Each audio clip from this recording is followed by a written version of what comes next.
There are. many things. Oh, Oh, good okay. morning.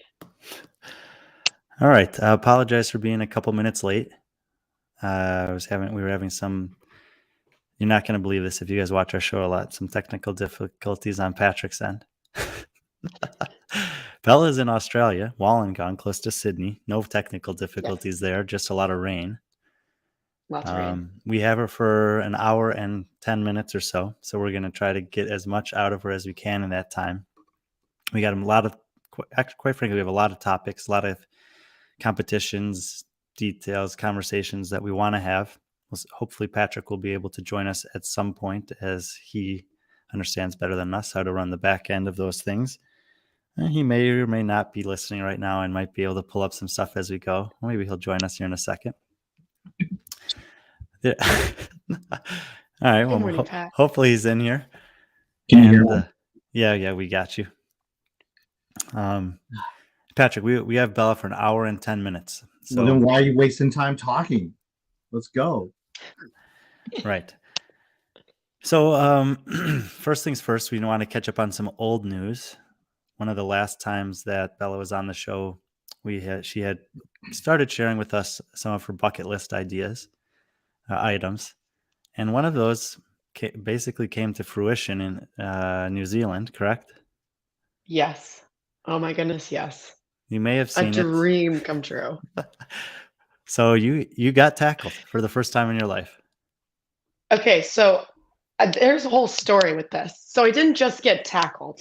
I got taken out to the bottom of a pool by a man who is 6'9". 6'9"? So that just 6'9". Ben, if you listen, you're the tallest person I know. Probably will forever be the tallest person I know. He's 6'9". And Gilly, who competition director, he kind of planned this whole thing.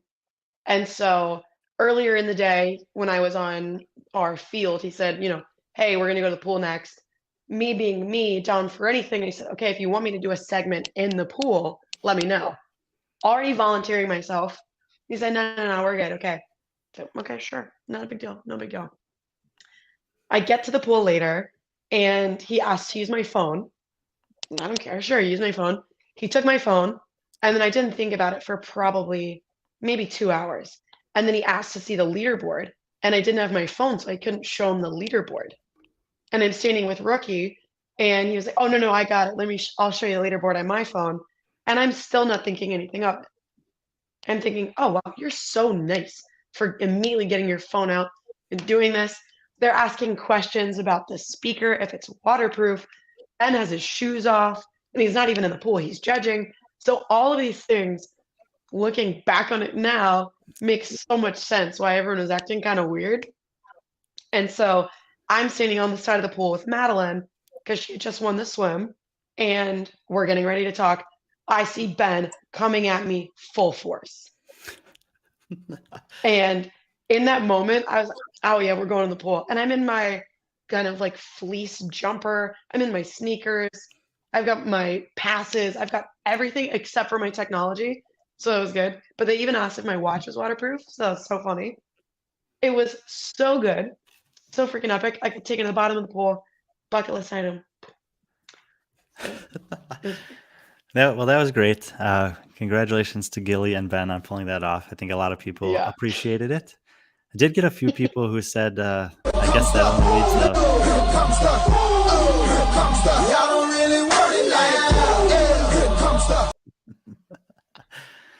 There it is, and appropriate music, I think, as well. Especially finding out that the guy is 6'9". Yeah, 6'9". There's a boxing ring in the venue because we were at a velodrome. And one of our guys that was working with us, Cam, was like, if you want to go, we can just duke it out in the ring. Get both checked off your bucket list right now. I'm like, dang, I got to come to New Zealand more often. This is awesome. Her reaction, the girl that you were interviewing, was an shock. Awesome. She didn't know either. That was an excellent part of No. She was absolutely shocked. So we had to start with that, of course. And yeah. If the punch in the face ever happens, we hope that it's as well planned and documented as this tackle was. I'll talk to Gilly next year for nationals. Maybe we can do some sort of You're gonna fight be night or lucky. something. You're gonna be lucky if you make it till next year without getting punched in the face. Oh my gosh, I know. You got probably 24 or more stops on the tours that you do before then. Someone's gonna hit you in the face. Probably, and I'll love him for it. It's so good. But before you went to Oceania and the other part of the world there, you made a stop in Germany at the Yes. German Throwdown. Was this the first time that you've been there? Or have you been to German Throwdown previously? So I haven't been to German Throwdown previously. So I was actually crazy excited to get out there. I grew up in Germany, and my parents actually lived in Mainz, where the event was.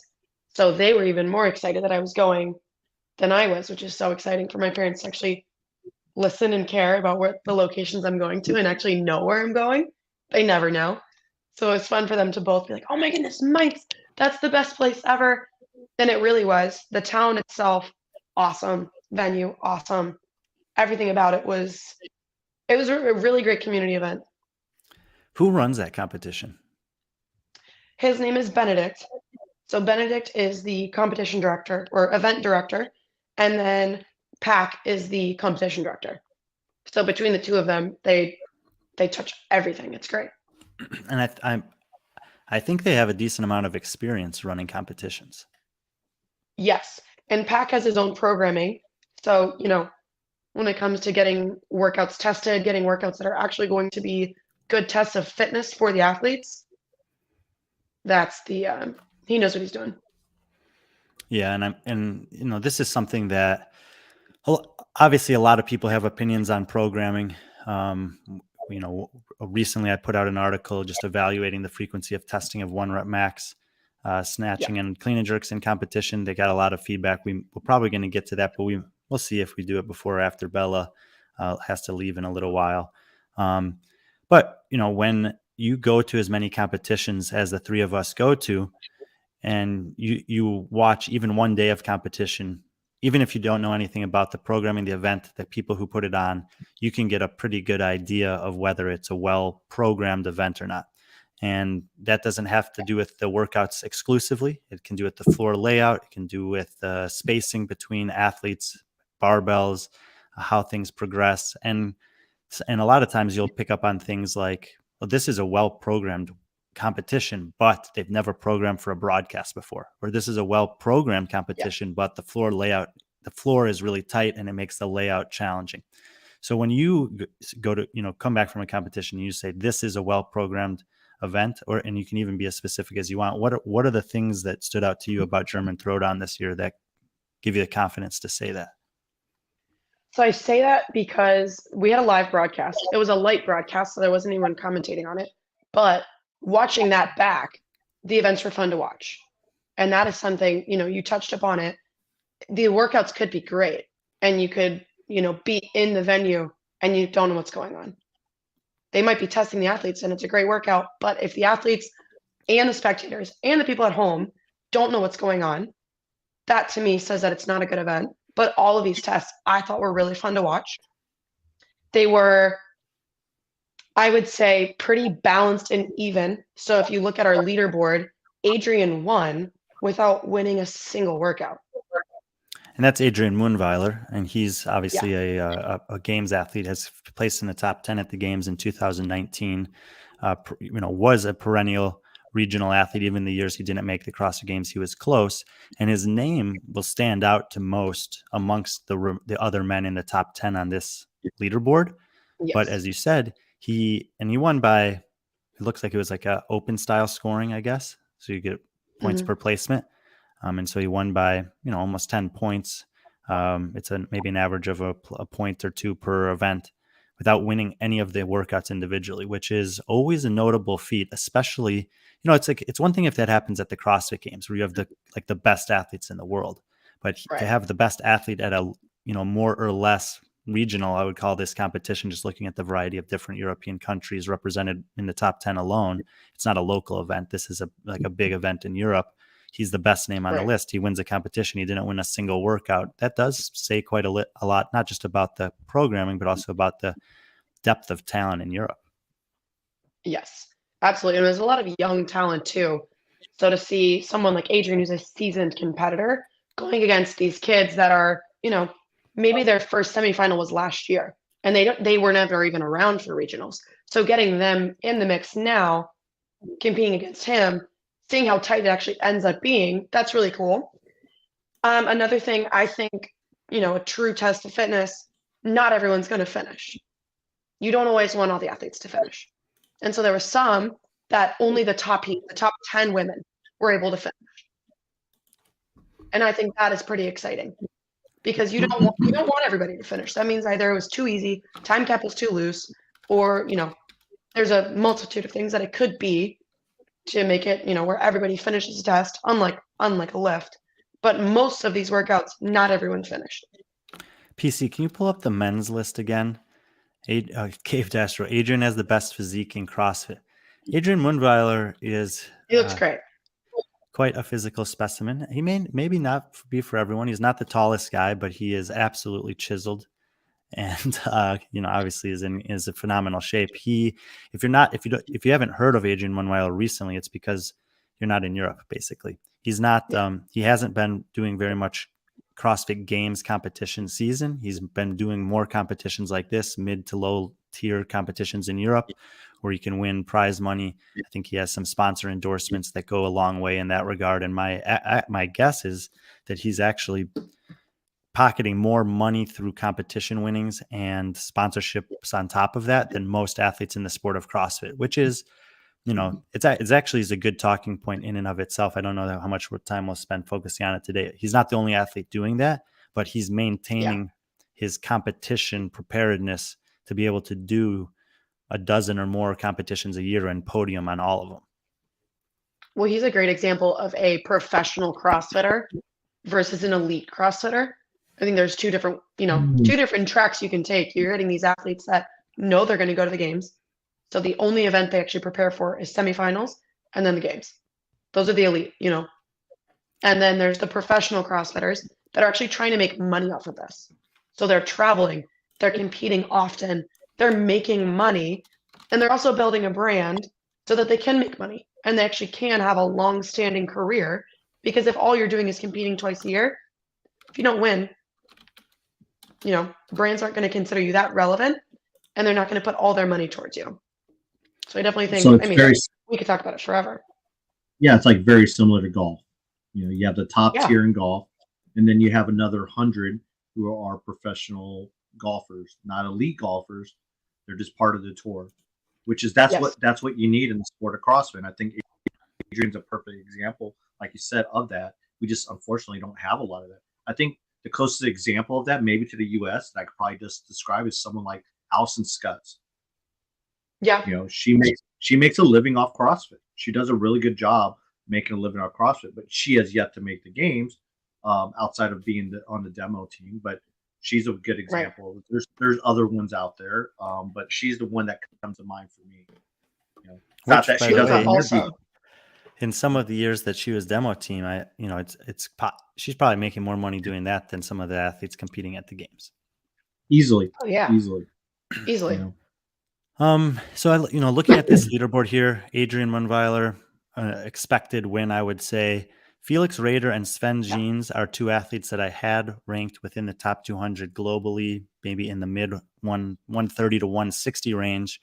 They're guys that I think are kind of interesting athletes in Europe.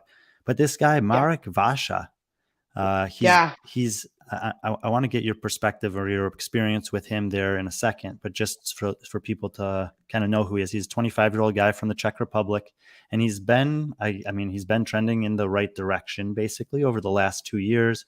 He went from 1800th to 600th in the Open. He went from 670th to 180th in Europe in the quarter in the Open, and 7th to 1st. Like those are his progressions over the last 2 years. In terms of quarterfinals, he went from he actually had a regression this year in the quarterfinals. Now that I'm looking at it, I thought it was an improvement, but it's not. So he took a step backwards. So to me, this was a surprise. Like, I don't really know who this guy is. He hasn't his best finish in quarterfinals was 2022. He's 470th, 144th in Europe. We understand that over the last 2 seasons in the quarterfinals, sometimes there can be some kind of there have been these little outliers that could potentially skew performance based on, like, for example, if you just got a massive penalty on the V up standard, or something equivalent to that, or you couldn't do the single over crossovers, that it might skew your performance relative to whatever. Patrick's pulling up some competitions that he's done here, but as far as I can tell, there's nothing on his competitive resume that rivals his performance at the German Throwdown. Did you get a chance to talk to him, and what do you think about this guy? We didn't get to chat, but I think that speaks more volumes than anything we could have talked about, because he was sneaky. So he won one of the workouts during the week, but he was never the person in the actual heat that people were screaming for, or that I would have picked to win the test, because I don't know that much about him, because he is new. And not necessarily new to competition, but new to this elite field, being in the top heat. So when he won, or he came in second, I wasn't surprised, because he was very consistent throughout the weekend. But going into it, he was an that I said, yeah, I'm going to watch for this one. I'm going to watch for him, because I know he's going to put on a show. I can't say that I was expecting that. Yes, which I like to be wrong. Go ahead. It looks like he's done 6 competition corner, competition corner events in Europe in 2023. So 6 live events in Europe. He might have done more of that. Those are just events that competition corner did. But it looks like he's making his rounds across the European circuit, and to do 6 another events pro. A European circuit, and well, and that's a great thing to kind of acknowledge or to point out, and it's obviously nice to have a platform like Competition Corner where we can actually look at an athlete's profile like this. Yeah. PC, check that message there from Cave. Thank you, Cave. And see some of their competition experience in one place. Obviously, the sport's a little scattered in this regard, and it's hard to find that kind of stuff, but in the most organized places. But in this case, we can see that he's doing that. And I think that this speaks to a bigger picture question that sometimes athletes or coaches or training camps don't, like, the answer might not be the same for everyone, which is, how often should I be competing? And there are certain athletes that make a decision to compete in the CrossFit Games season, and then you don't see them for the entire year, and then they compete in the CrossFit Games season, and you don't see them for an entire year, and that's all we ever have to learn about them. There are other athletes that they may do one off-season event, and so and it might be as a team, it might be a local event, it might be this, and it's like, or you can look at a guy like this. He's 25, so he's not old, he's not young. He's certainly got some potential. If you're finishing in the top, a couple hundred in Europe or in the world, top 1,000 in the world in open and quarterfinals events, you're good, and you're really good. You're really good. But there's a difference between being really good and getting on the radar through the CrossFit Games season. That's very limited to the number of athletes who can do that. So if you feel like you're kind of treading water, or you're just kind of having the same performance year after year at the quarters or the semis, wherever you're kind of bumping your head against your ceiling, why not do something like this? Why not take at least 1 year, do a half dozen competitions, and get some competition experience? Yes. And there's so many events in Europe that you can make money from. That's the thing. If you're going to try and do it in Europe. If you're already there, it's so easy to travel around. It's affordable, and you'll make all your money back. Yeah, the cost of travel is really nice in Europe for sure. So kind of cool. This is an example for those that missed it over the last couple of weeks. I put out my top 200 men and women in the world. By no means do I think that those are actually the top 200 men and women in the world, because there are a lot of men and women that I don't know about that are out there doing stuff like this. So, and I mentioned in both of those segments that some of that is based on my own proximity bias. If I go to a competition and I see someone like that competing, I'm going to add him to the list, or at least make a note of him there. This competition I wasn't at, but I did follow along a little bit from over here. And he's the only name on the men's side that I jotted down as someone that I want to pay attention to over the next 6 to 12 months, and see if we can start to see some repeat performances like this that warrant an inclusion on a list like that. Either way, if he happens to make the semifinals or has a great performance on a workout at quarterfinals, now we have kind of a touch point that he's not just some random guy. He's actually out there grinding in competitions in the gym and improving. So let's flip over to the women's side. There's some names Different here. story. Yeah, there are some names here that I definitely know. I would say the top 5 women, and then Aoife Burke in 7th are women. They're all women that I know. The German girl in 6th, I didn't know prior to this competition. I thought that Franzi Holger, who finished 4th, would have a chance to win this. I saw some posts that she put from Christina Egerbeck's an experienced athlete from Butcher's Lab. As is, I think, Astrid Tind, who took 2nd. I think those are primarily team athletes, although Christina might have done Dubai in the past. This looked like a pretty competitive field. What was the experience like for them and for you over the course of the events and the days? For the women, the points came down to the final workout. Nothing was solid until then. And it's not that often that the points are that close for 3 going into it, where it could have gone any way. It truly could have gone any way. And so having this last workout afterwards, I couldn't even do the points. I'm thinking, okay, I'm just going to wait. And then they were disputing it. And like, oh no, I should have gotten 2nd based on this and this and this. I should have been 3rd, and all of these things for a competition that is 2 days long to come down to the final workout is absolutely unreal. I would say Nikki put on a pretty great show. Nicole here. Yes, Nicole here put on a pretty phenomenal show. She wasn't always first out the gate, but she played the game. And I would say she's someone who knows how to compete live. Something just, I would say, very similar to Adrian. You can tell the athletes that know when to stay comfortable and when they need to really push. And I would say she did that very well. And I would also say, on the women's side, when we talked about it previously, we were more excited about the men's field. We were excited to see how that shook out. But here, what actually ended up happening was the women's top 3 was what was really fun to watch. And I would say the crowd in this, kind of sport hall was insane. I was not expecting that many spectators. I wasn't expecting that many gyms, full-on gyms, to show up with flags and drums and noise and all of these things. And they were ride or die, ready to go for these ladies. Yeah, and if you're kind of curious to see some of the things she's talking about and you haven't been following along, Truth Films, our friend Marius, who will be with us in Dubai, was there. He captured some of that stuff. And it's always kind of like, someone, when you're not there, I'm always a little skeptical. Because he could take some shots of someone banging on a drum and waving a flag in a tight group of fans and make it seem like it's a big boisterous arena when there's really just like a couple hundred people there. But that wasn't the case. This was actually like... No, it was full. It was standing room only. All of their bleachers were standing. So you could pack in, 10 people deep. It was awesome. And quite frankly, this tracks with CrossFit in Europe. And it's one of the things that I think for whatever reason, the US is kind of lagging behind. And to me, as a soccer player growing up and a fan of soccer, like I just think about when I've gone to international soccer events. I went to the World Cup game in 2014 when the US played against Germany. And this tracks. The entire stadium to my left side, from top to bottom, was packed with people wearing white and black, with big banners and flags written in German and chanting and pounding drums and singing their team on the entire game, from the warm-ups to the win. I mean, it was incredible and it was intimidating. And this is commonplace. You go to any soccer game in Europe, and I'm talking about any soccer game at any level, any country.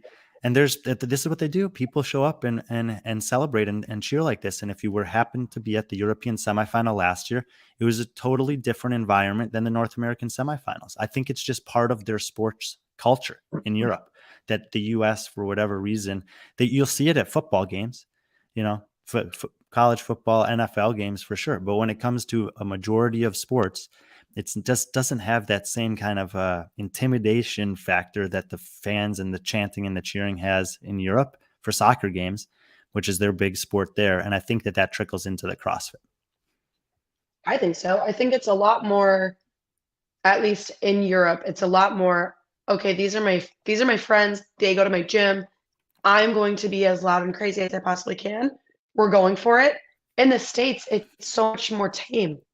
It's, oh, that's my friend, I'll cheer for them. And then that's it. It's not this loud, exciting environment where you're just amped up the entire time. You're just happy to be there because everyone else is happy to be there.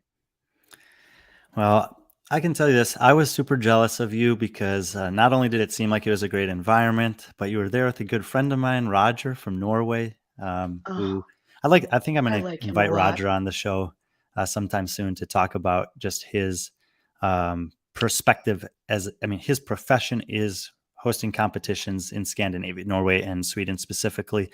And he's doing it in a way that I think many people could gain some value from, just hearing about his experience. But was this the first time that you really got to meet him? Oh my gosh, it was our first time meeting. And it's so funny because I think every time you tell me about someone, oh, this is my friend, I end up meeting them. I'm like, yeah, that's Brian's friend. That's awesome. Same thing happened with Hanu when we met in Madrid. And then they just, you collect people. You're like, oh, that's Brian's friend? Yeah, you're good with me. Come on. And that's exactly what happened. We spent every meal together, every minute of every day. We trained together, I think 3 times.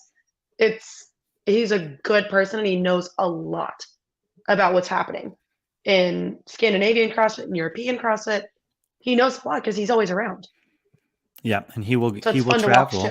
He will travel to work at or volunteer at other competitions, and he does that. I've talked about this with regards to Dave Castro, that there's some good and some bad that come from the fact that Dave kind of have segregated himself over the years from things that aren't happening within the CrossFit Games season specifically.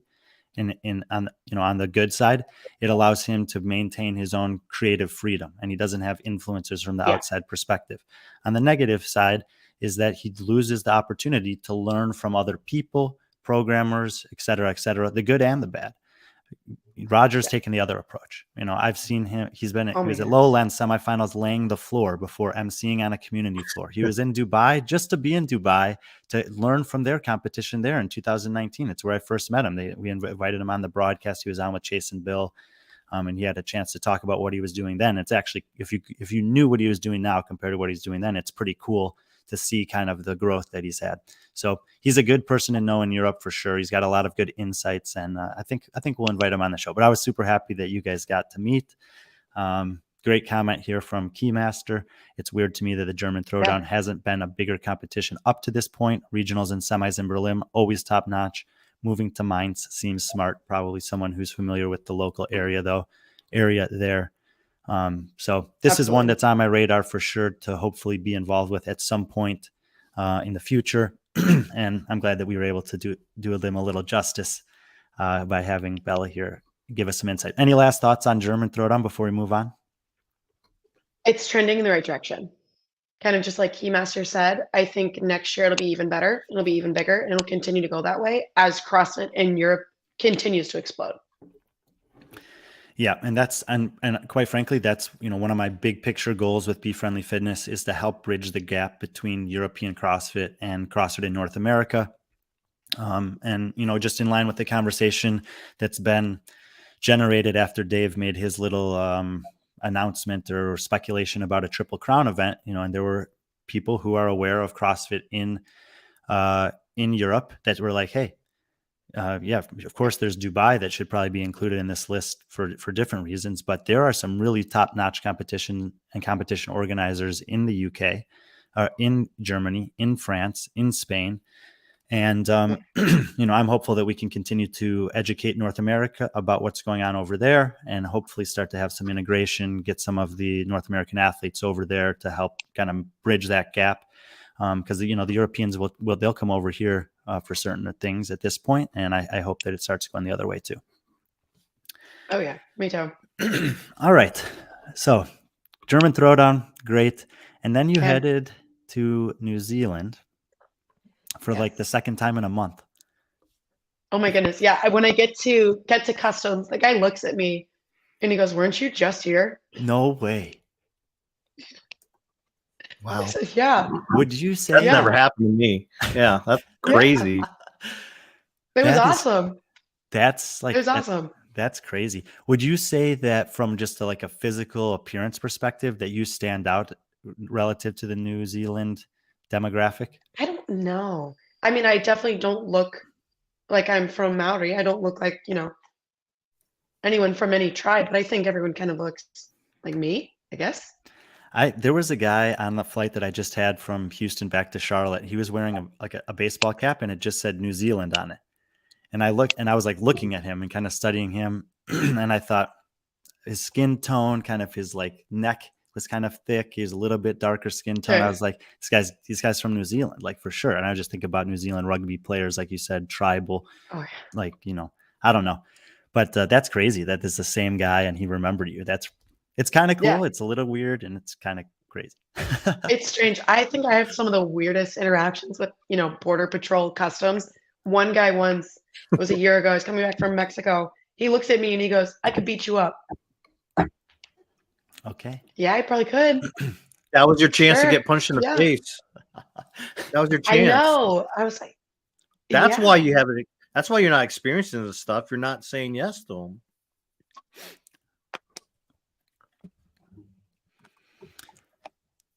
I think we lost But you. yeah. Oh Okay. no. No, We're you're back. You're back. So you went there for Yeah. New Zealand nationals teams, and this time was for Yes. individuals. Yes. And this is It was- only New Zealand athletes competing. Only New Zealand. Now, And so if if you wanted to compete and you're not from New Zealand, you can, but you can't claim the title. but you did get a gold medal. Oh yeah. Where'd my gold medal go? Yeah. Don't worry, guys. Come back with some hardware. Okay, so you have obviously, I've never been to Australia or New Zealand or any part of Oceania. I'm hoping to go there at some point. We're going to talk about Down Under Championships here in a minute when we finish up in Yeah. New Zealand. But you have been to that part of the world several times. Yes, I have now in the last year. It's been, who knew that that's what my year was going to end up looking like? And I have learned so much about the kind of CrossFit community out there. Oh my goodness. And we've Oh my actually, Patrick's done some studying on the back end, and we actually have a pretty decent following from Oceania, Australia and New Zealand particularly, even though we haven't been there. Super grateful for that. And it's one of the reasons why one of many, quite frankly, why we would like to get out there at some point. I don't know if people, sometimes even I get confused. I don't even, because their flags are so similar, just basically white stars compared to red stars. But there are some Yeah. very good elite CrossFitters that have come out of New Zealand. Oh my James goodness. Simmons, Yeah. Bailey Martin. Yep. And there's a guy named Luke Fiso who was Fiso. on the brink or on the cusp of making it out of Oceania a couple years in a row. That's pretty good. I am sure that I'm missing a couple because I just can't, like some of these younger girls, especially, that I can't remember which ones are from Australia and New Zealand.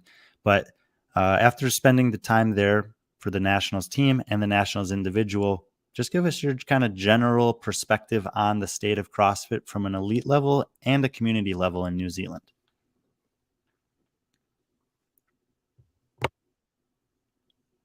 I think we're back. Did you hear my question? No, I didn't. Okay. I just after going there for both the teams and the individuals, just give us your general feel. Is she there? I'm back now. It keeps cutting out. We're good now. Okay. Give me your general kind of feel of the state of CrossFit in New Zealand from both an elite level and a community level. Okay. Great question. It is young, but it's very hungry. Very young. And so I say this because going from, Torian, bunch of new athletes this year was great. New Zealand nationals teams, lots of faces I've never seen before. And then at Indies this past week, everything starts. They do a dinner for the elite athletes where they announce their first test of the weekend. So the entire elite field is at this restaurant, which is really cool, very special. And the first thing they were asking, like, how many of you have never been in an elite competition before? And it was the majority of them. And something even crazier, the woman who came in third came in sixth in RX last year. Which is kind of cool. I mean, we actually had an athlete Yeah. at Charlotte Classic who was the winner of the RX division last year, and then she moved up to the elite division and took third this year. So Amazing. can be done. What about on the community side? What would you say about New Zealand's CrossFit community? They're ready and they're having fun. I mean, these gyms are showing up with families deep. There was one gym, hybrid formula, and they had this entire area upstairs that was dedicated to them because I want to say they brought the most teams last year, or not last year, last month, to Team NAS. And they roll deep. And it is so cool to see, again, European CrossFit, they're so excited. New Zealand CrossFit is just as excited. And I'm going to want to ask you about one athlete in particular, but I also want to just give you the freedom to, add in some others that might have caught your attention. Oh, yeah. But who is Gabriella Napper? Oh, my goodness. PC, one of the strongest kids I've ever seen. I think we go to the video. Can we pull that up? Yes, I sent Pulling it up. Oh my goodness. This was sick. So the story behind this is great. So she hit 90, which was a PB. And then Gilly, they were standing there talking, and he's like, no, you're going to go up. Let's go up. Ended up hitting 100 kgs in a snatch at, I believe, 16, 17. Look at that. And my understanding is that she basically learned to snatch a year ago. She's a kid. Yeah, like She's this a is baby. ridiculous. Like I'm a fully grown man, and I've been doing CrossFit for 10 years. And like 2 years ago, I hit a 185 snatch, and I was ecstatic about it. FYI, that's less than she just hit. A little bit, just by a little bit. Yeah, significantly less than she just hit. Yeah. This is she's wild great. to me. Yes. And it's so wild, but it also. Go ahead. Her patience and her patience just in the bottom of that squat. It's pretty impressive. And I did a little bit of research on. Impressive. Yeah. There was a 14, 15-year-old who did 90. Yeah. Did a little bit of research. She still has another year in the teen division. So, and that team, and that's that same division as Lucy McGonigal and Riley Beebe. I mean, it should be fun to watch, but she doesn't have much experience in CrossFit, but to see her do this, it's impressive. Just impressive. So it's impressive, and it's a show. You know what I mean? That's what we need them to learn is CrossFit. Yes, it's about fitness, but you also need to know how to put on a show, and that's what that is. Yeah, so she was, that's obviously an incredible lift and something that caught my eye. Any other athletes from New Zealand Nationals, can be elite all the way down to teenagers, that stood out, or someone that you think is worth adding to my list, someone to keep an eye on for the next year or two? So I'm going to say this early, and he's competing this weekend as well, so we can see if, how it shakes out. The guy who won for the elite men's division, Dante Cangroa, will also compete this weekend. And he put on a good show, and I would say he earned first. There was another athlete, Ben Jansen, who was dealing with an injury for the last year. And they battled it out all weekend, and there were 8 tests, and they were, as various as you could possibly get. They had a 9.6K run to start Sunday morning at 6 a.m. And we finished competition at 8 p.m. on Saturday night.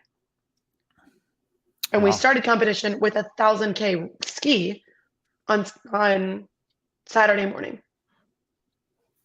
And we also had a snatch complex. We had the first workout that was announced was a kind of a reverse test where you were allowed to game the system. And it was max effort, bar muscle ups, and then you had to get these certain number of calories on the row. We had ring push-ups. There were so many different things that were tested. So to say that he beat out the rest of the field here, I'm excited to watch him again this weekend. Any idea how old he is? Early 20s. Yeah, and this these are the types of athletes that we are more or less, I'm expecting to see start coming out of the woodwork in places. I think how you described it is good. They're young and hungry. You know, there's a community base, which is important, that can facilitate elite level competition. And there he is in the middle with the mustache. Oh, okay. So looks like he's from New Zealand. Yeah, he definitely does. Yep. The guy on the right in this picture does not. And the guy on the left, we'll call it a wash in between. It's Ben Jansen. He's also sneaky fit. Talk about someone sneaky fit. It's that guy. Another young guy? No, but he's he's been competing for a while. He's very fit.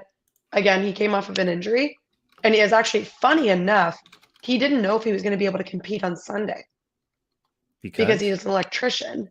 He's an electrician, and his boss was like, "Hey, I might need you to come in." Yeah, so they did a competition. Yeah, he's been around for a while. He got open credentials going back to 2016 or 17. His best place was 6th place in Oceania, and he's about 30 years old. You know, but here's the thing: is Oceania is getting extra spots at semifinals this year.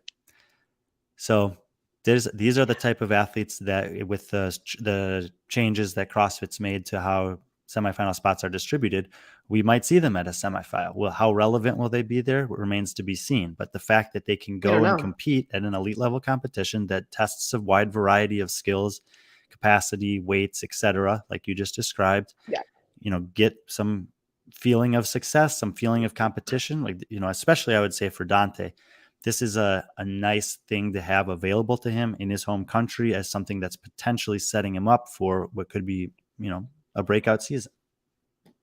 I mean, I hope so. You know, I want to see, as much as I love seeing these same names going to the games every year, I am so ready for new talent. So ready. And it's there. The problem is when it comes to these younger kids competing against the athletes that, you know, have gone to the games before, they don't know how to play the game. They don't know how. And there's so few spots. You know, I think the projections are 3 to 4 is the maximum number of 4 is the maximum number of spots that the men or women in Oceania are going to get. And we're going to preview the Down Under roster as best as we can. With this person who's saying, wait, Oceania gets more spots. When was that announced? Not announced. Oh, they get more spots to semifinals. The semifinal distribution this year, if you missed it, is going to be the same at every semifinal. There's 2 in North America, 40. 1 in Europe, 1 in Africa, 40, Asia, 30. Oceania, and South America. They all get 40 men, 40 women, and 30 teams. That means that across the globe, there's no really other easy way to say this, the talent at semifinals is going to be less because you're removing 60 athletes, 40 from North America, 20 from Europe, from the most competitive regions. And that's not a biased statement. That's a fact based on performance. No, it's facts. And you're adding 80 athletes from the 4 least competitive regions, meaning they have the athletes who do least well against the global field on the quarterfinals and semifinal stages. And so there's pros and cons to that. It's pro in terms of expanding the global reach of the sport. It's con in the fact that, and we'll talk more about this throughout next season, you're potentially missing some really some games level athletes. There's no other way to say it. Yella Hoste wouldn't have made the games last year in this system. Bailey Rail probably never would have made the games in this system. Bethany Shad Flores wouldn't have been back at the games last year. Rebecca Vidison would have missed out on semifinals, et cetera, et cetera. So that's another conversation. But if you're confused about what we're talking about, that's what we're talking about. Last thoughts on New Zealand before we shift to what's coming up. It's so fun. Every year I learn. Yeah. Did you get a chance to talk to Bailey Rogers? Yeah, a lot actually. And she, you know, came in this weekend hungry, ready to go. And so that was really exciting to see her, you know, end up on top of the podium. It was a long weekend of fitness. Long weekend. And she, you know, she was battling against Madeline Schelling, who's gone to the games on a team, and Emily Julian. And it was really, I mean, the 3 of them, I think 1 point separated the 3 of them going into the final. So it could have gone anyway.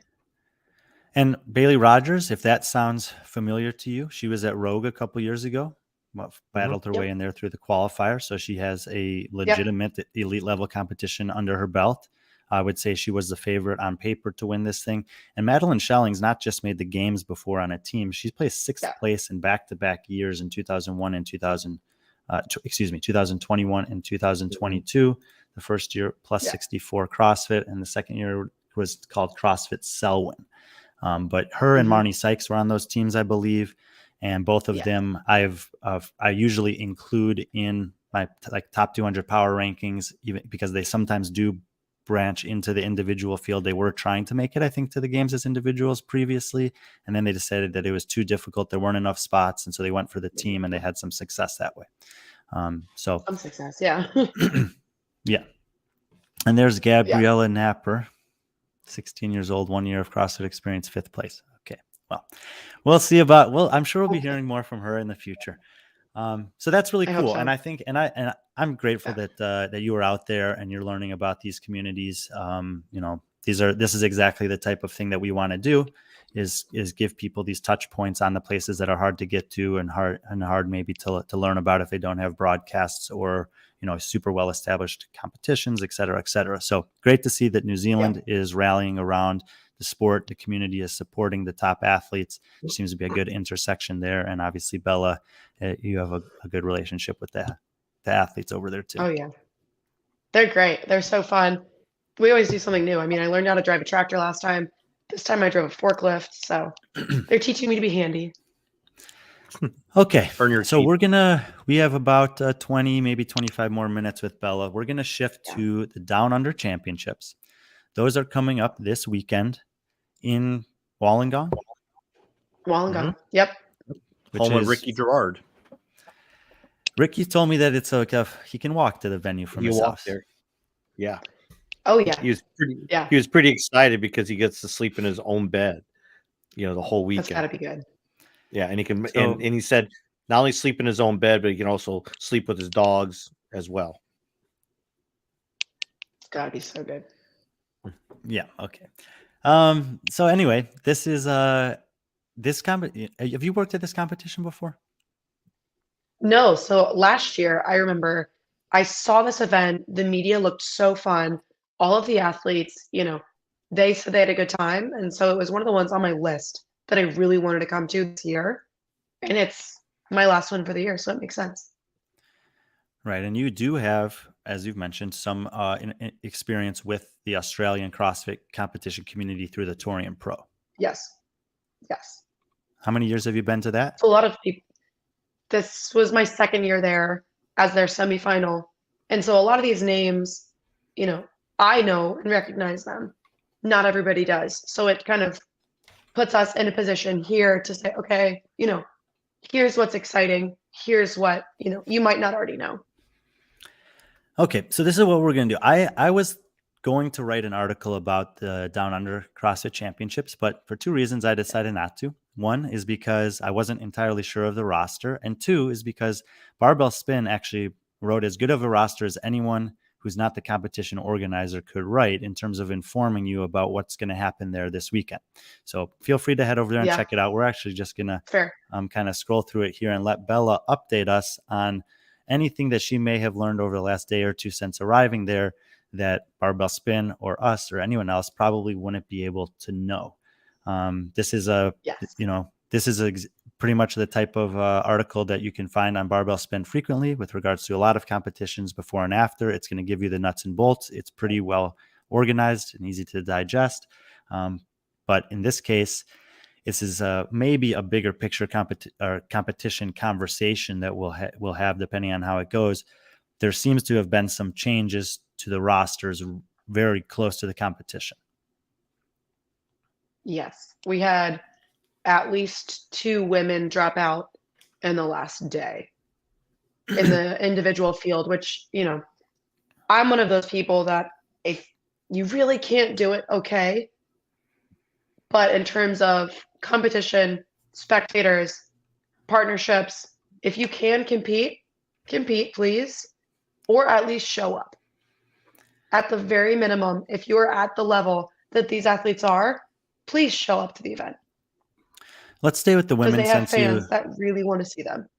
Yeah. So let's stay with the women since you brought them up. Is there anyone on this list that you know is not competing? Can you even see that list? Let me see. I can't. My eyes. I'm young. Well, I'm yeah, young, but I have bad eyesight. Just read it. Just read it to her. Yeah. So this is it's maybe close to 20 athletes. It's not a super deep field, but there's not a super big field, but I think there is actually some depth to it. So No. Emily DeRoy is listed as the only individual games athlete from this year that's in this field. True. I believe she was injured to start the CrossFit Games this year, and so we didn't actually get to see her at that level perform at her highest potential. You got to see her at the semifinal. Yes. I think she is very good at CrossFit. I think the games has not necessarily become all entirely CrossFit. So the games is how athletic are you? What can we throw at you?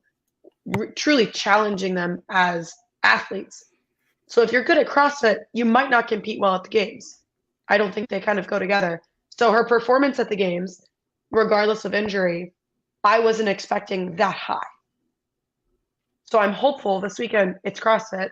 There's a couple other things, thrown in there, beach run of all things. So I'm hopeful that she does well. But on this list, she's not the one I'm most excited about. Okay. Well, regardless of how she did this year.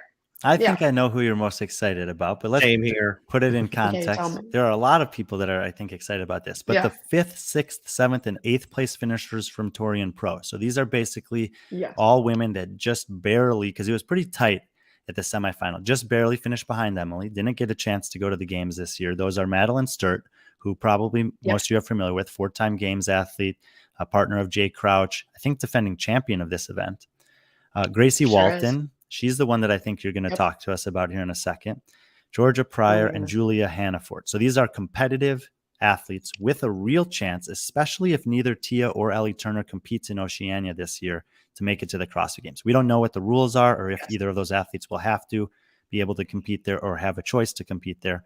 But which of those is one of those? It's one of those 4, right? So it's the list of athletes that I had that I was excited about this weekend. Annika, of course. She's my girl. I'll always be excited for her, especially after not making the games this year. She's one of those people I just wanted to succeed so bad. And then Marnie, she's also on that list. She's seasoned competitor, and you don't get to see her compete individual often, if ever. So I'm excited there. Maddie, reigning champ.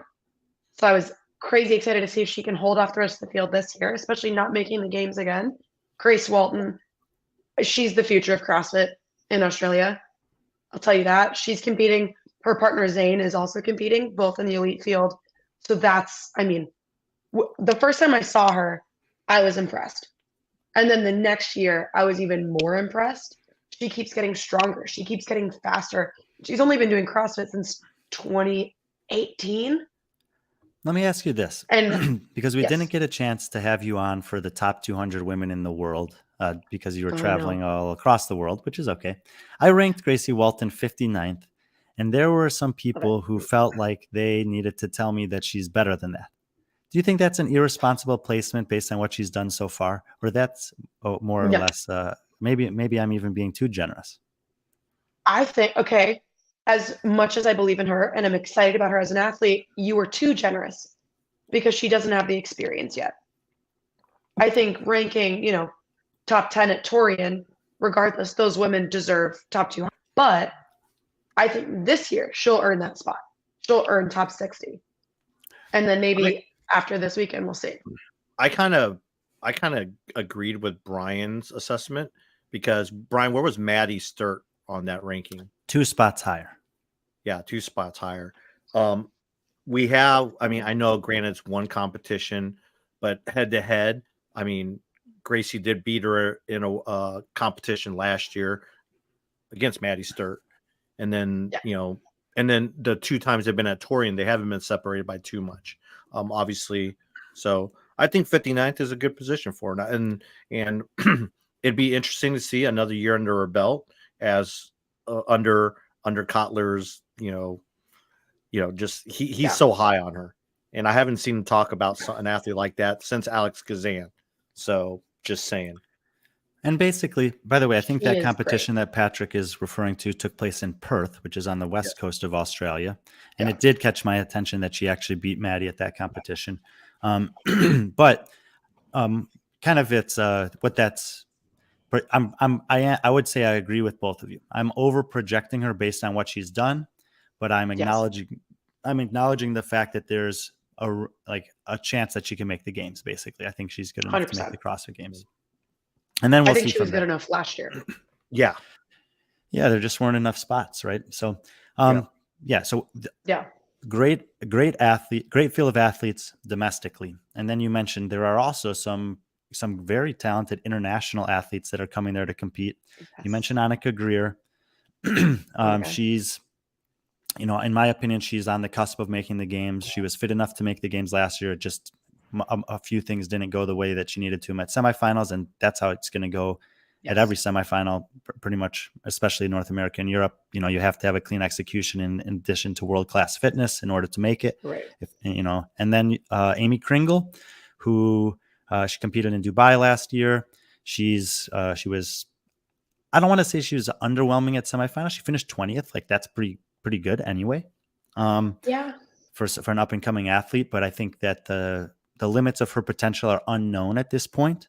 So I'm kind of happy. I'm kind of happy that she's going to this competition. It looks on paper like a competition she has a chance for a top 5 finish at, but that's not going to be easy by any means. This is like I said, I think it's even though it's not a huge field, I think there's a good, maybe 12 to 13 athletes of depth here.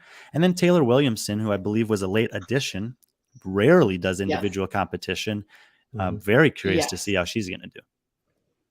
Oh my goodness. So I was thinking this past week, okay, who are my top 4 ladies that I'm excited about? And then I get a message that Taylor's competing.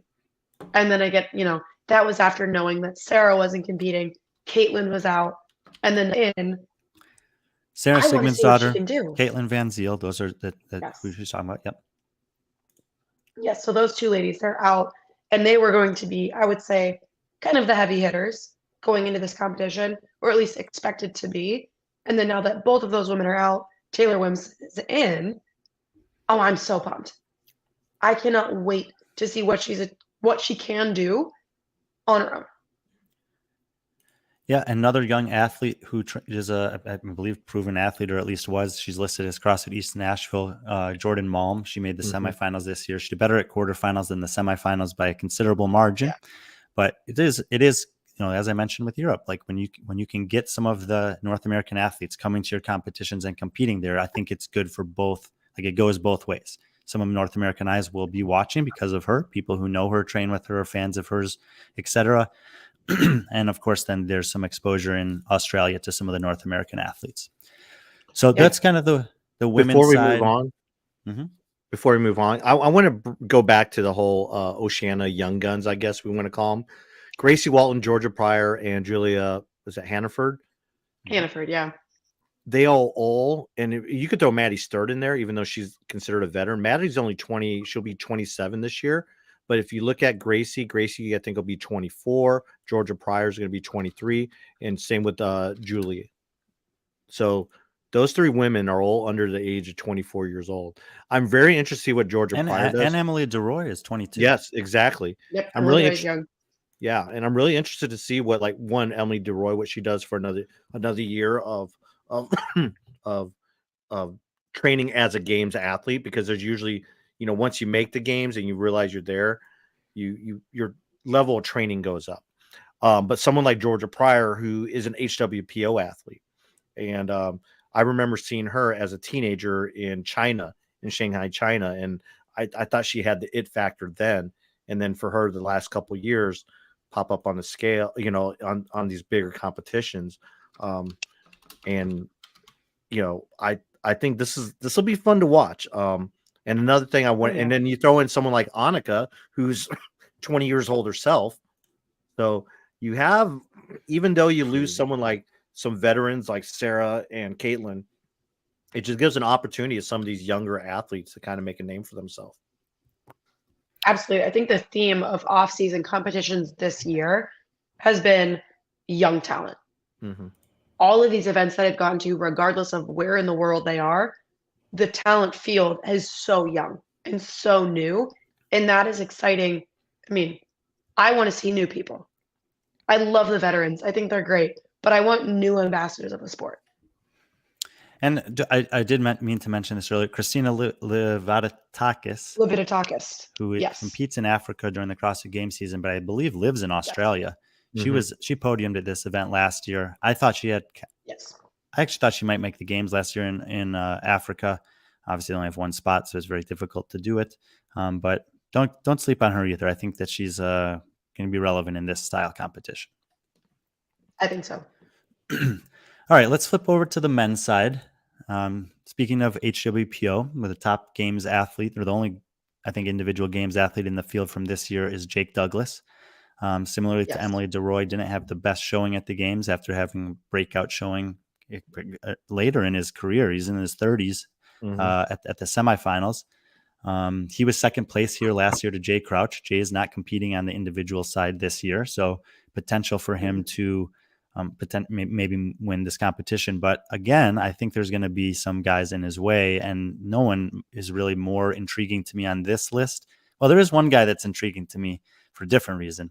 But Peter Ellis is a guy that I've been kind of curious about for maybe 18 months now. Yeah. He was third place at this competition last year, which kind of solidified my suspicions that this guy might be getting pretty good. Yes. You've seen him compete live. And what would you want to tell people about Peter? He's sneaky fit. So the person that I was excited about going into this one before I had seen New Zealand Nationals, I was excited to see Zane because he continues to get better. He did well at Torian, but he didn't do well enough to be that exciting. But I can tell he's fitter now. Pete Ellis came third last year, and then he came fifth at Torian. And that is, to me, the depth of field there. I mean, we haven't seen him hit his stride yet. And I think that this might be the weekend we're going to see it, regardless if Jay was competing or not.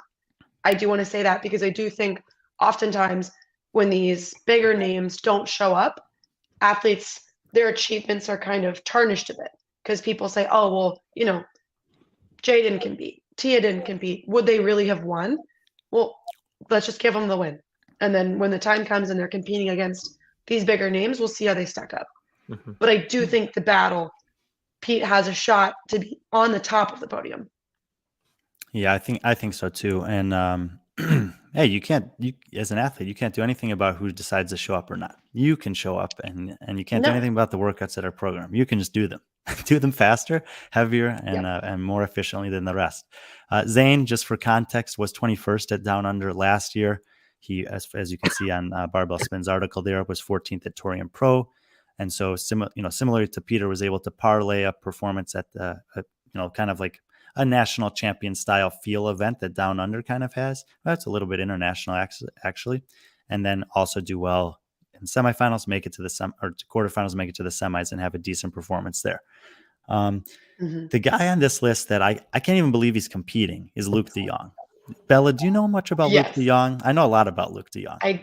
I do. No, I do. Hang on, I'm pulling it up now. You never know who you're going to talk to. I haven't, but Rookie has. And so, with Rookie, he's so involved in... Just in case anyone doesn't know what he's talking about, Rookie is Jeremy Austin. Yes, he's probably, I would say, he's the voice of Oceania CrossFit and very good friend of Bella's. Yes, and we travel the world together. And so getting introduced to Australian talent, he is, in a joking manner, he's kind of the godfather of CrossFit out here. He knows everyone. You can't go anywhere without, Rookie knowing someone. He's similar to Mads Jacobson in Europe, who gets like this moniker of the mayor of European CrossFit. He's been doing it and has had his kind of feelers out around Europe for a long time. Jeremy's that guy in Oceania. So he's talked to Luke de Jong, of course. Luke is super young. He's incredibly talented. If you feel like that name might ring a bell, 2 years ago, I think it was 2 years ago, maybe 3 now, at semifinals, he hit an afro. He's a tall guy, and he was basically winning. He was it was so impressive. He looked so good. And then I think he might have had an injury in the middle of that competition. And the last day, he basically just couldn't do anything. And he's more or less been rehabbing what seems to be a pretty brutal injury, back or knee or both, for the last 2 years. And in fact, when we did our top 200 list, he was one of the guys that I listed as not being on the list because I didn't think he was going to compete this year. So when I saw him on the roster, I was like, oh my goodness. And then he made a post the other day that there were some athletes coming and training with him and Zach. I think he's referring to Zach Thomas. Zach Thomas. Yes. Yeah. Or his nickname is Snack Thomas. You want to call him that? Oh, he's rivaling Adrian Moonweiler for the top physique in CrossFit, maybe. Yes, he told Jeremy that he's single and he wants people to know it. So you can call him Snack Thomas. Whoa. Okay, then. He's and very young. And all you need, if Jeremy has a nickname, boom, you're set. If he has a nickname for you. So you only have a couple minutes left here. Looking at the men's list, anyone that we didn't mention that stands out to you as maybe a chance to win, podium, or just someone that's you're excited to see?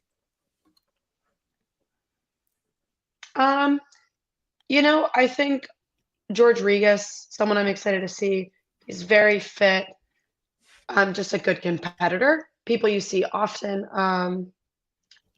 I don't know. I think the top 3, I don't think I'm going to be surprised. Pete Ellis, definitely going to be up there. Jake Douglas, who I think I wanted to talk more about him. If you compare the photos of him at the games to what he looks like now, I don't know if you can pull that up quickly, Pat. But that is someone, I just want to see him in person again because everybody always talks about his size. And at the games, he didn't have kind of the performance that I think I would have expected him to. It was a bit slow. And he looks like he's lost a significant amount of weight. And I don't know where he lost it from, but he looks phenomenal. And he's also, hard work pays off athlete. So whatever they're doing in that camp, okay, something's working. I'm very excited to see Jake. It's that first photo. I got to train with him in Vermont prior to the games. Incredible human being, made a big sacrifice to come over here for weeks prior to the games. He's got a business, his family, all the stuff that you have to leave behind to do that. And the games didn't go the way that he had been hoping they would go. So hopefully this weekend will be a little bit of back to what we've used to seeing from him in terms of high level performance. A couple other guys on the list that stand out for me. Luke Fowler competing. I don't think his brother is in the individual side, but both of them are young and pretty good. Toby Crouch, which is Jay Crouch's younger brother, who's seems to be trending in the right direction. Obviously, he's got some good footsteps to follow in. And Johan Van Zyl is listed on here. Yes, I like Johan, the husband of Caitlin Van Zyl. Teams athlete at the games, good experience, good success there as well. I think they might have even podiumed or got 4th with Urban Energy that one season. Yeah, so those are some other guys. He's like 6'8". He's not as tall as Ben Shaw though, so we're not. I know, but he's tall. He's tall. Yeah.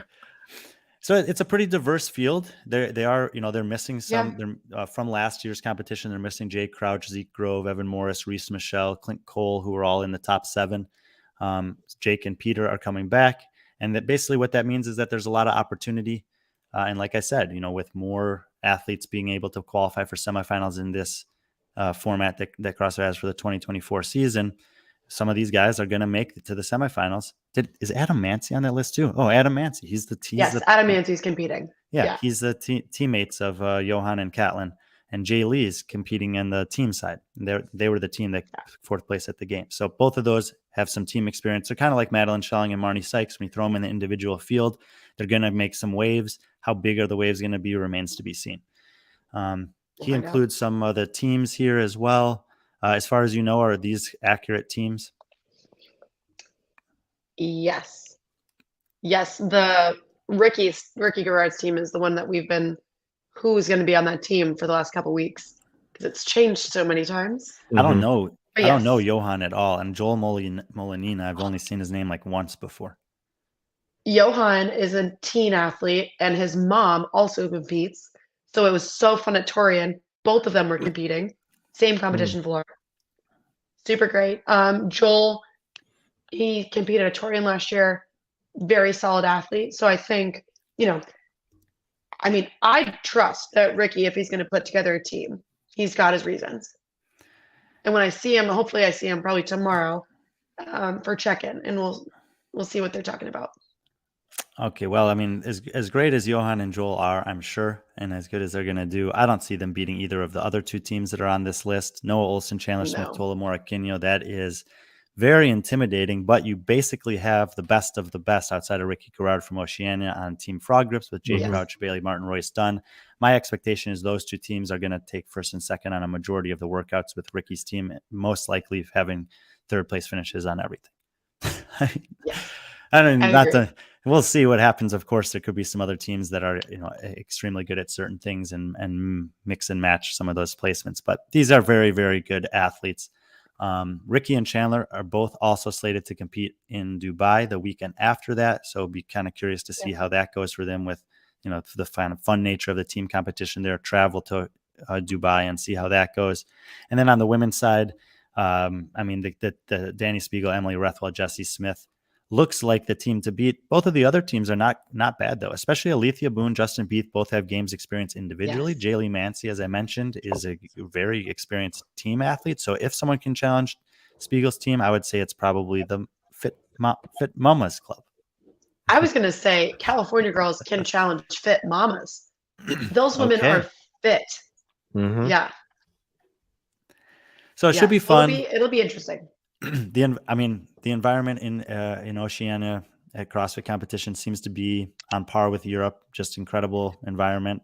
Bella, I know you got to go. What are the last things you want to say about the Down Under? If it can be promo, if there's a way to watch, to follow, something you're excited Yes. about, whatever. Guys, I'm doing sideline this time.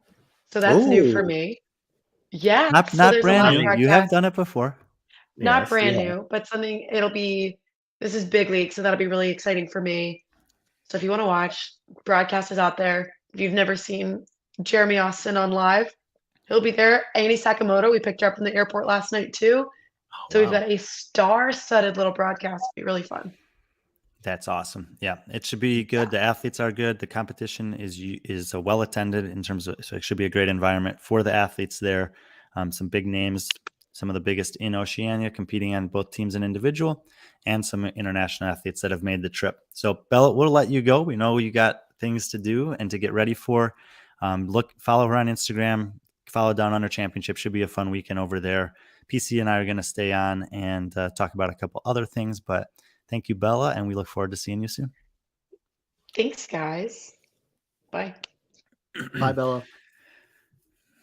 All right, so Wad Zombie's probably going to leave, but maybe everyone else will stay. No, I'm just kidding. Nick will stay no matter what. He's the man. Yeah. Cool. Well, that was There's great. some things.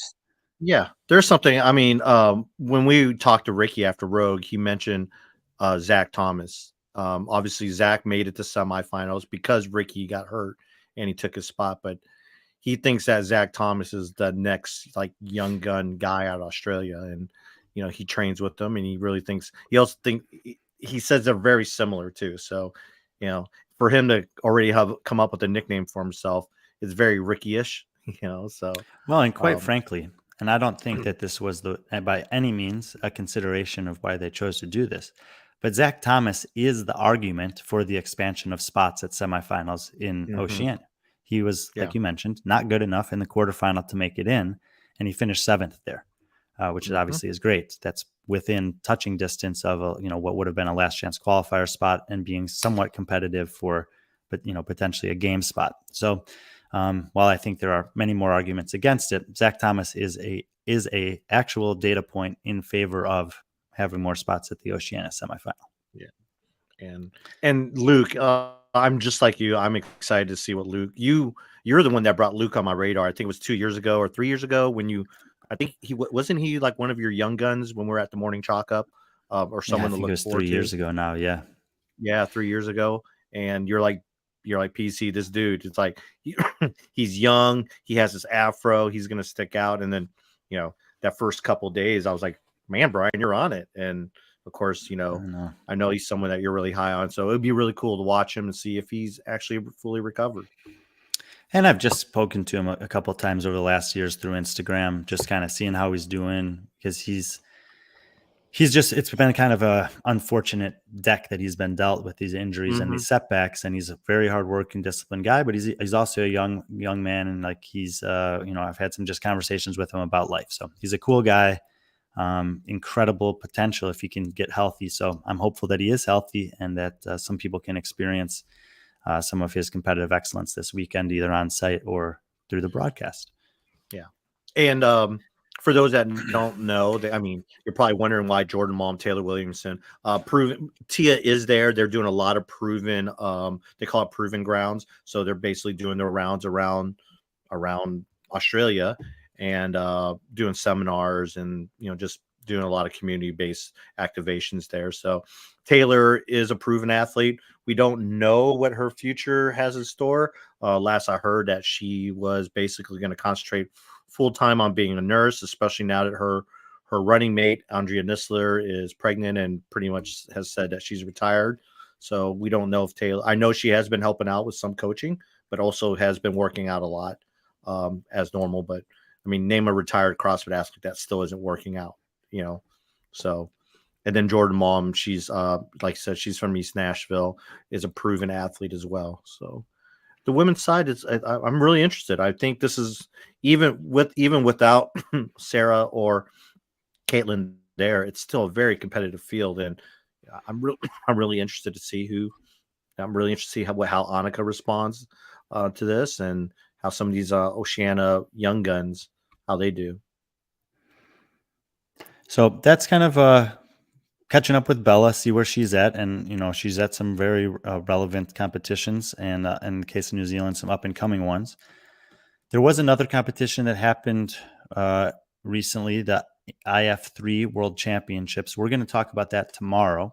I believe we're having Lena Richter on, who did the broadcasting for that. Lena is a accomplished team games athlete, podium multiple times at the CrossFit Games and at IF3s in her career.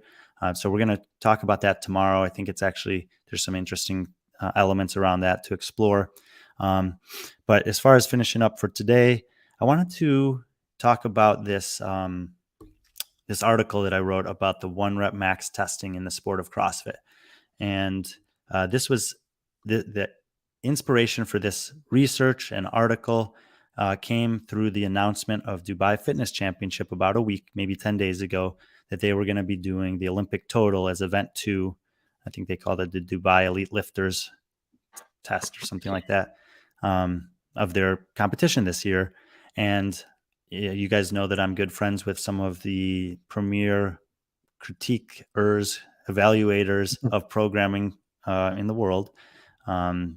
Chase Ingram, Bill Grunler, Taylor Self, J.R. Howell, all good friends of mine, all very astute when it comes to programming CrossFit, evaluating programming of CrossFit competitions. And we were having these conversations about whether or not 1 rep max testing is just happening way too often. And, I was kind of, they seemed to be of the mind that it was. And I was like, I understand why people are saying that, especially coming off of the games this year where there was an Olympic total tested for a majority of the athletes, not all of them, and that there's one of the major off-season competitions having an Olympic total tested. And so I just did this study. I'm able to do this study because of Barclay Dale, basically. And Barclay's has created a database over the course of the last 3 years that's now a part of B.Friendly Stats and is very, very practical for exactly this sort of thing. So we can filter through 200 to 300 different competitions and find the number of times that a 1 rep max snatch, a 1 rep max clean and jerk, or both have been programmed in competition. And so here they are listed out for you. The snatch dates all the way back to the CrossFit Games in 2009. And if you go through this article, basically what you're going to see is that it didn't come up that often for a while. And then in 2019, with the changing of the CrossFit Games season, so we've only hit like 4 or 5 competitions through the 2018 marker there. And then all of a sudden, look at that, 2019, again. There's like, 6 or 7 from 2019. 2020 obviously is basically a throwaway year for most competitions. And then in 2021, again, you see a repeating 1 rep max snatch testing over and over again. Same thing in 2022, and now in 2023. So a majority of these one rep max snatch tests have been happening recently, meaning 2019, 21, 22, or 23. So a 4-year stretch, 4 years over 5 years with one throwaway year for global pandemic. And so the frequency with which it's being tested historically is not that great, but in the recent past, it's a lot. That's what we observed there. Excuse me. On the clean and jerk side, it didn't actually enter the equation until 2013 CrossFit Games, and then similarly was tested fairly infrequently, and then it was tested in a lot more density in recent years. So we can see 2013, twice in 2015 in both the Open and the Games, and then we jumps to 2019, and the rest of them, just like with the snatch, are during these last kind of 4 years. So there's a few. That's just the data that we're able to pull from the database, and then it's a matter of evaluating. So more or less what we're saying is, over the course of the history of the sport, no, it hasn't been tested that often. In the last 4 years, it's been tested a lot. But a majority of our database is from the last 4 years because there's a much greater density of relevant CrossFit competitions during that time. And I want to explain what I mean by that. So you might be, first of all, wondering, what the hell is this database that you're pulling from? Basically, we've included every games, every semifinal or regional, every Open. And in the case of the Open, it's only pulling your data if you're placed in the top 1,000 worldwide or in the top 10 of any individual Open event. It's pulling from quarterfinals. There's a similar parameter on it, like I just described.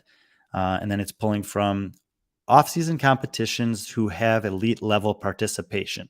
So every year of Dubai, Wadapalooza, Rogue, those are pretty obvious. Some of the more well-known ones now, Madrid, French Throwdowns, German Throwdown, and we're adding more and more recently. There are some competitions that have existed for a while that we don't have all the data on necessarily.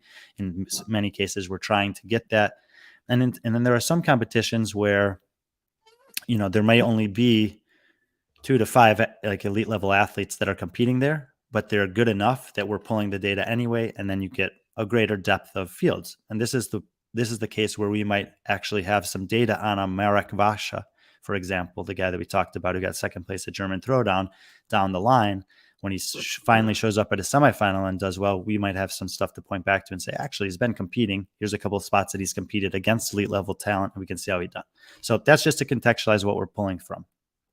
But I think that in large part due to the changing nature of the CrossFit Games season in 2019, which allowed the sanctionals to enter and gave more prominence to more competitions globally, that's basically continued to be the case and has allowed for people like Bella and myself and Patrick and others to travel around the world and work at these events.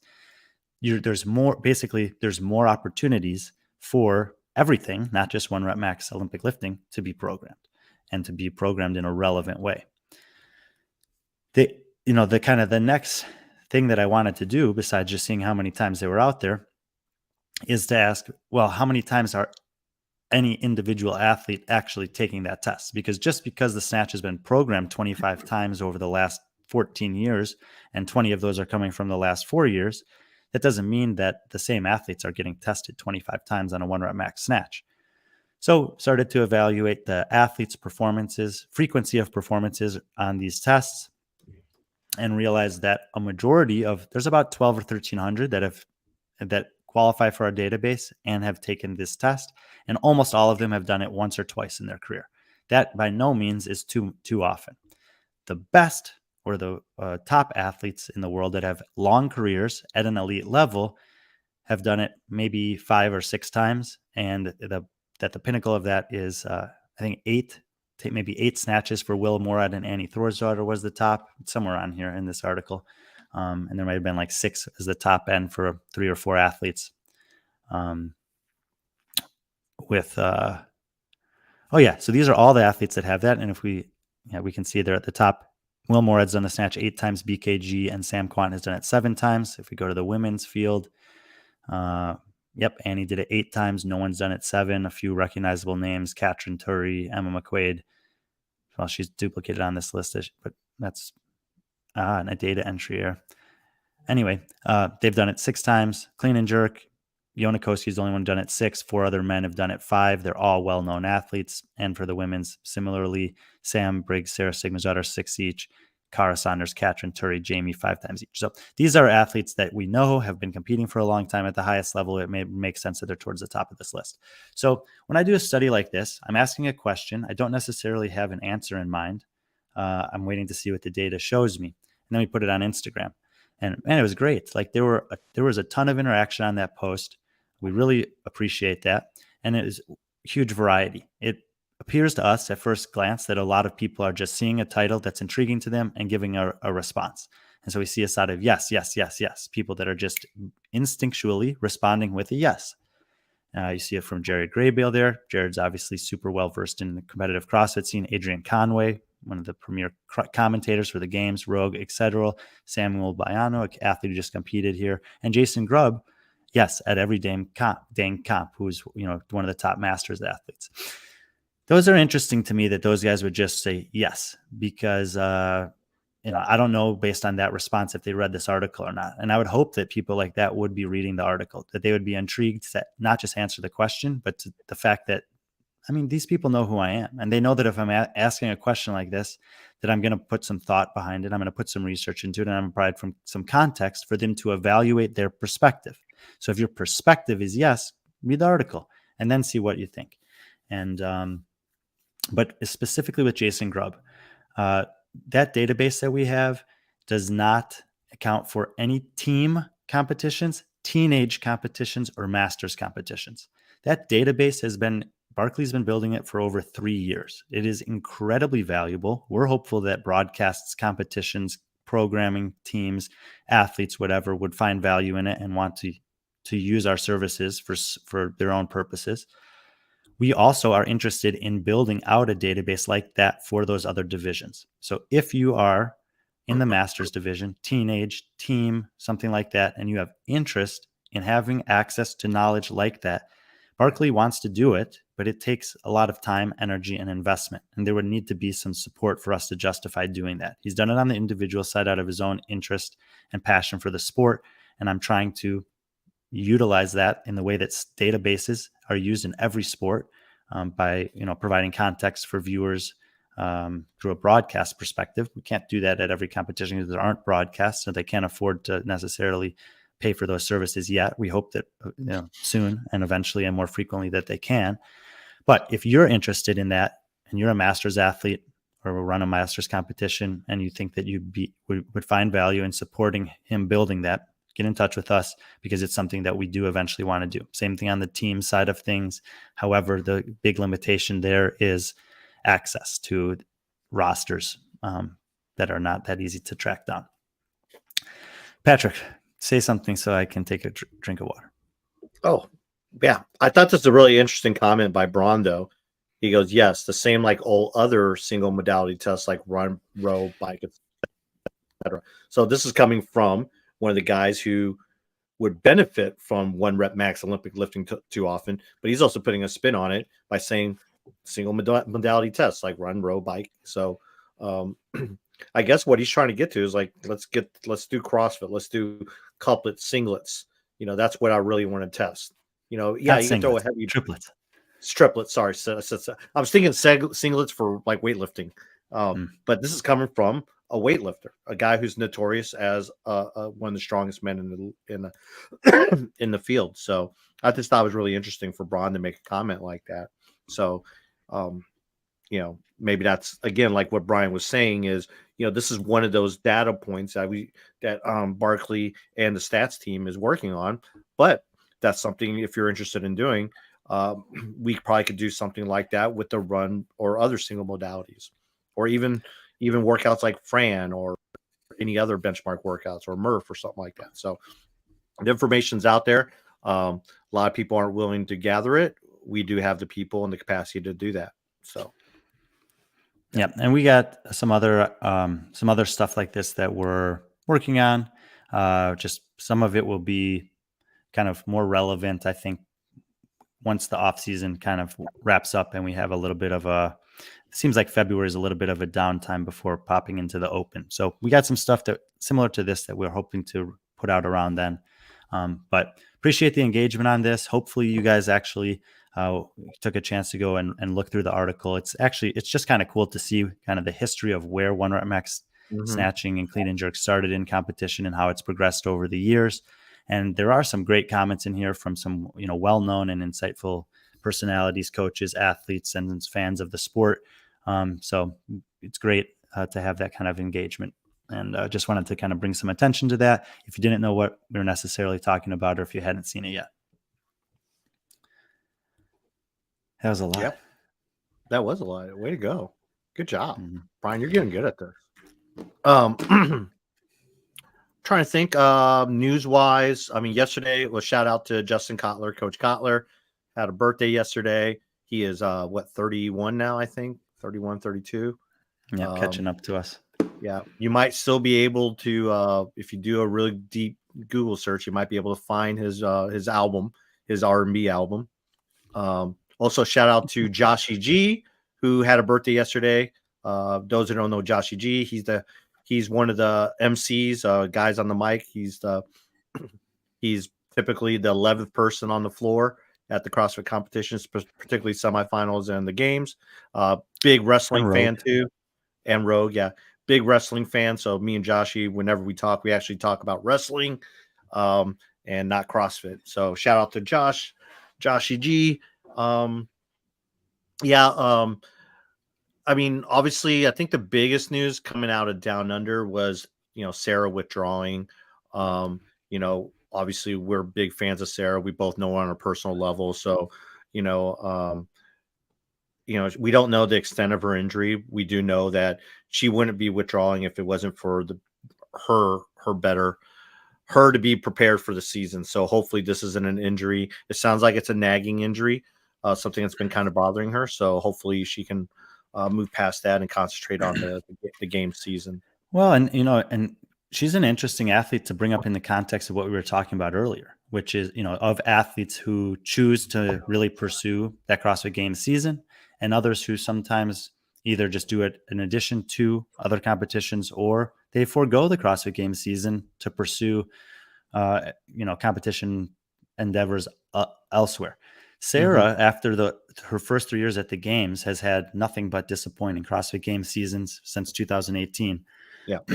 And there's a lot of people that are really bummed about that because she's one of the most popular athletes in the world. But during that time period, she was crushing it in the off season, winning sanctionals, podiuming, first, second, third, and almost every Wadapalooza's, Rogues, you name it, all these competitions she was going to, she was having amazing success, but she couldn't make it work in the CrossFit Games season. So it's curious to me. I think that she still has this pursuit to do to one more time at the very least to prove to herself and to anyone else that she can get to the games and compete well there. And that probably means top 10. In her mind, it might be get on the podium again.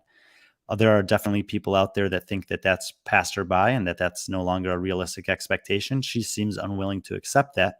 But, if she still thinks that she can compete, there is this alternative opportunity, as we've seen athletes like Danny Spiegel do, Luka Jukic, Adrian Moonweiler, Allison Scudds. You can make these pursuits within the sport of CrossFit by having a presence in competitions that aren't a part of the CrossFit Games season. So I don't know how many more years she's going to try the CrossFit Games season, not have it go her way before maybe she does something else, but maybe she's not interested in that. Maybe her only remaining interest is to get back and do one more time individual at the CrossFit Games. And and she's willing to ride or die with that on the line. I think Brian pretty much answered that, but I guess for me, I would say, yeah, I think the sport is better when Sarah's competing, especially at the games. She is one of the ambassadors, 1.7 million followers. And these are 1.7 million followers that generally, she's not a clickbait type of athlete. She's not putting, thirst traps up or anything like that. People like her because she's genuine. And those who've ever met her, that is her. She is playful. She loves to have fun. She generally cares about people. But to have her at a games, even at a team, I think it's a win. It's a win for her. It's a win for the community. It's a win for the sport. So, I would like to see that. Just same with Katrin or Annie. I know at some point Annie and Katrin discuss doing a team as towards the end of their career. We don't know when that is, but I definitely like to see Sarah at some point, compete on a team and just see her at the games again.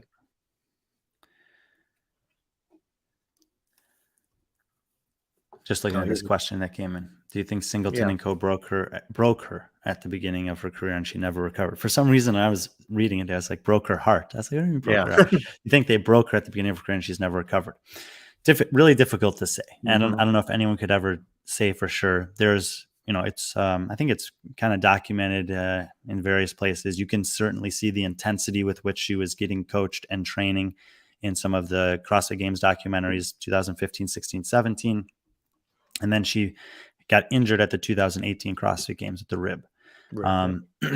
So it's a really fine line. And it's one of those things that early in a sports trajectory and career, you're not exactly sure of what is too much and when are you pushing the athletes too hard and when are you not, and it's like there's plenty of athletes who get to the games year after year and they just never get better than a certain placement. And you could ask the opposite question. Maybe we could take a Turi Helgadottir, for example. Turi's got a storied CrossFit Games career, and she's more or less finished middle of the pack every time she goes to the CrossFit Games. She had a couple a little better, a couple a little worse, but pretty much averages middle of the pack performance. We could ask, was she not coached hard enough? Did she not train hard enough? Was she not pushed hard enough to get to that next level? And we could ask this, and we could go back and forth all day talking about that thing. And I don't know if there's a right answer or not. In this case, when we do have some, evidence of the fact that she was pushing to the absolute limits, hit a breaking point, and has never been able to get back to that, it can be easy to say and to make that argument. But who's to say that she wouldn't have had all the success that she had in her career? As I mentioned, from 2018 through 22, she's got a ton of wins, podiums, and great performances that just weren't at CrossFit Games or CrossFit Games semifinals. So I think that it can go either way. It's a good question, and I don't have a perfect answer. Yeah, but I also think there's also a lot of personal accountability by the athlete too. I do know her new coach, Justin Kotler. He checks on her, but at the end of the day, she's living in Australia right now. He can't control what she's actually doing. And we should mention also that she was a period of time where she was coached by Max El-Haj, and Max El-Haj has coached two of the most successful, long-lasting athletes in the sport of CrossFit on the men's side, and Noah Olson and Travis Mayer. Both of them have 10 years at the highest level of this sport and are still good enough to qualify for Rogue and do well there. So, to put all of it on the coaches, I think Patrick's right. There has to be some kind of a shared responsibility there. From 2018 to 2023 is a long period of time. She hasn't been with those coaches since then. And there's been plenty of opportunity for her to, look, who was I talking to? Oh, I was just talking to someone about a football player. I haven't been as in touch with the NFL recently. And someone said Keenan Allen was having a good year. I'm like, he's still having a good year? They're like, yeah, well, he tore his ACL 2 years ago and he's back and he's having a great season. So elite level athletes can have a long career, a major injury, and with the right kind of nurturing, but that's a balance between having access, having good instruction, and having discipline can get back to that level. And, when I thought she was closest to that was at the Lowlands in 2021? Yeah. And I just think she made a poor decision on the barbell complex that year that set her back again. And so there's so many nuances to questions like this. There's only so much information that we have from competition, that we have from her personally in interviews, et cetera. So it's pretty difficult to narrow it in on one thing like that, I would say. Yeah. But again, great question. And up the walls, man, I've never seen you before. So welcome, bring more questions like that. I have no idea who that is, but that's good. Yeah, there's really, I don't think, am I missing anything? News-wise? I think that's pretty good. Almost 2 hours. I want to go get a workout in before I coach tonight. I think I'm going to do. Dubai made an announcement today of a changed. They announced a workout and then they changed a workout, which is somewhat interesting. There were I did get some feedback from a variety of different people that didn't really like that. I kind of thought it was. I don't necessarily mind it. You have to consider what this event is. Mhm. It's one of the most well-paying off-season competitions still to this day. I think that after the games in Rogue, it's the next most well-paying. I might not have as big a first prize as Wadapalooza, but the second place, third place, fourth place prizes are very good, and there's opportunity to win money at every event. 3, 2, 1. Yep. For second, third in every individual event throughout the competition. It's an invite-only event this year. And this basically, those things are, to me, justify the competition organizers, directors, programmers, whatever you want to call them, doing whatever they want. And like I mentioned earlier, when it comes to athletes, your job is to show up and compete.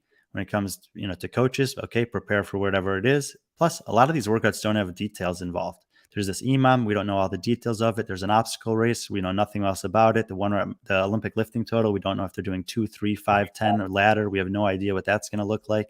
So most of the workouts are without, there's withholding some information. Again, I actually like that, especially in what I would consider to be an elite level individual showcase style competition where the barrier to entry is somewhat random. It's an invite only. There's a wide variety of athletes who are participating, and there's a huge number of athletes who committed that aren't going. So if you're frustrated as an athlete with the competition, I think you need to take a broader perspective, because it's very frustrating to run a competition, invite athletes, and then be told weeks beforehand, sometimes even less than that they're not coming, because that's putting them in a much worse situation than you are as an athlete having to change from a wall ball to a thruster. Yeah. Especially since this year they expanded the field to 20 to 30 athletes to accommodate those athletes who last year were calling and reaching out to the organizers saying, hey, can I get an invite? So, I think Saud and his team, they're being more than accommodating. But again, and speaking of that, by the way, if you reach out to these competitions and you're interested in competing there and you get an invite, you better show up, because I think that it's well documented that Hunter McIntyre, who's not a CrossFitter, was bothering this guy, the competition director, to get an invite there, and he got one, and he's not going to go. That to me is terrible. And it's, Hunter's an example, and he's basically irrelevant in the sport of CrossFit anyway. But don't ask for an invite and then not show up, and don't accept an invite and don't show up without a great reason to do it. It's not the right look. Yeah. Especially since I know there's athletes a month ago would die for the opportunity to compete, and here we are less than 10 days out, and it's just expensive to go to Dubai. And these athletes aren't, it's hard. But we'll talk more about Dubai again. We'll be in Dubai this time next week. We'll sit down. We'll do a show from Dubai. That was all to say. I'm going to go do a version of that workout. Oh, okay. Well, that's good. So you're going to do the wall balls, not the thrusters? I don't know. I did thrusters a couple days ago. I'm going to do a cut rope climb where it's like partial legless, partial with my legs. I think I'm going to do 25 drag rope double unders. They listed as heavy rope. I think that's a good volume for me. 250 of those. It actually might be too much. But I'm decent. Maybe I'll do 20. And then I haven't decided. I might do wobbles. I haven't done them in a while. Yeah. Well, you'll find the whole details, whatever Brian does on his friendly wads on our website. So make sure you click there, see what Brian's doing. So that's really it. Like next week, like you said, tomorrow we have good old Lena. She's one of my favorites, 3-time podium finisher. It was great hearing her on the broadcast. So we'll have her on tomorrow at noon Central, 1 o'clock. I think Eastern. I think noon Eastern. Noon Eastern, 1 o'clock. Yeah, is it noon Eastern? I don't know. Time zone. I think so, but it'll be on our YouTube and on our Instagram. You'll know. Yeah. And then we'll do that, and then we'll be in Dubai next week. We have a lot of cool things to plan in Dubai. Brian will be doing the broadcast. We'll have a nice team there. But yeah, and then we'll also have some Fit Fest stuff going on, and and then we'll catch up with Bella at some point, see how Down Under went, and there's a lot of stuff going on. Who knows? CrossFit might be dropping some news here any day now. So again, we just want to thank everyone for all the support, especially recently, especially just showing up, whether it be liking a post on Instagram or subscribing and liking what we're doing here on YouTube. I spent all morning, went down that cave that rabbit hole of YouTube, and the numbers have been great, and it's all because of people like you, all the support, everyone tuning in, whether it be live or catching us later or going to downloading as a podcast. We have, over the last month, we've had over 10,000 downloads of this segment on podcast form. So we really appreciate that, because at the end of the day, that helps us, and that helps us gain new partners, and it allows us to do stuff like this. So, Brian, any last words before we sign off? See you guys tomorrow. Yeah. All right. Be friendly, our friends.